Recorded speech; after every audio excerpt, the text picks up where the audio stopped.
Gridlock. Authorities meeting to review traffic changes after 3 miles closure leads to major traffic jam. Good evening and welcome to Primetime News on air and online at onespotmedia.com. I'm Archibald Gordon. And I'm Doreen Samuels. Also this evening, further restrictions, NWC not ruling out prohibiting what water can be used for. Still waiting. Unknown outcome of marathon meeting at Calabar to reinstate boys expelled because of low grades. Tax It. Survey shows most Jamaicans support tax on sugary drinks. Make it green. JLP takes aim at PNP stronghold in Portland Eastern. And in business news, Jamaica targets China for its coffee.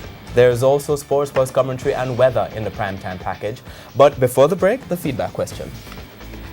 This evening, we're asking, what's your experience with traffic in the corporate area today? Share comments online, facebook.com/Television Jamaica and tweet at Television Jam.